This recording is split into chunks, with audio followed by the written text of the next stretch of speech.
Welcome to day 10 of 25 days 25 video series. இன்னைக்கு நம்ம பார்க்க போகிறது வந்து கோல்டு வெதர்னால வந்துட்டு joint and joint pains increase ஆகுமா? கோல்டு வெதர்னால ஜாயிண்ட் பெயின்ஸ் ஆல்ரெடி இருக்கு அப்படின்னா கண்டிப்பா அதனுடைய எஃபெக்ட்ஸ் வந்து இன்க்ரீஸ் ஆகும். ரொம்ப ரொம்ப சிம்பிளான விஷயம் தான். கோல்டு டெம்பரேச்சர் ஒரு கோல்டு வெதரான இருக்கும்போது ஜாயிண்ட்ல இருக்கிற சைனோவியல் ஃப்ளூயிட் வந்துட்டு மூவ்மெண்ட் வந்து டிக்ரீஸ் ஆகும். சைனோவியல் ஃப்ளூயிட் வந்து திக்கன் ஆகும்.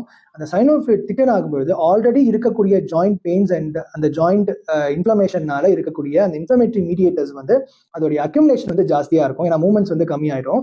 ஸோ அதனால வந்து உங்களுக்கு ஒரு ஸ்டிஃப்னஸ் இருக்கும். அண்ட் ஸ்டிஃப்னஸ்னால ஃப்ரிக்ஷன் அதிகமாகும். அண்ட் ஃப்ரிக்ஷன் அதிகமாகிறதுனால உங்களுக்கு ஜாயிண்ட் பெயின்ஸ் அதிகமாகும்.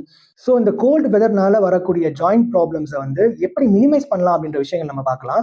நம்பர் 1, ஆல்வேஸ் வேர் சம் வார்ம் க்ளோத்ஸ். நம்ம படுக்கும்பொழுது நல்ல வார்மான க்ளோத்ஸோ இல்லை வந்து நல்லா கவர் பண்ணிட்டு நம்ம படுக்கும்பொழுது அந்த கோல்டு வெதர் வந்து நம்மளுடைய பாடியில டைரக்டா படாமல் இருந்தாலே இது வந்து நமக்கு வந்து இந்த ஒரு ஃபர்ஸ்ட் ஸ்டெப் ஆஃப் ப்ரிவென்ஷனா இருக்கலாம். Number 2, when you get up, first எடுத்தோடனே நம்ம வந்து எடுத்தோடனே நடக்கிறதோ இல்லை எடுத்தோடனே வந்துட்டு நம்ம வந்து வேகமாக மூவ்மெண்ட்ஸ் கொடுக்கறதோ இல்லாமல் பொறுமையாக எழுந்திரிச்சு கால் கையெல்லாம் நல்லா மூவ்மெண்ட் பண்ணிட்டு அதுக்கப்புறமா நடக்க ட்ரை பண்ணுங்க.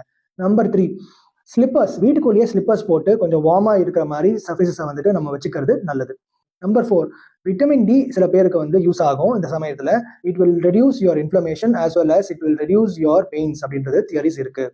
So stay tuned, stay aware and make sure that you are well covered during your winter season.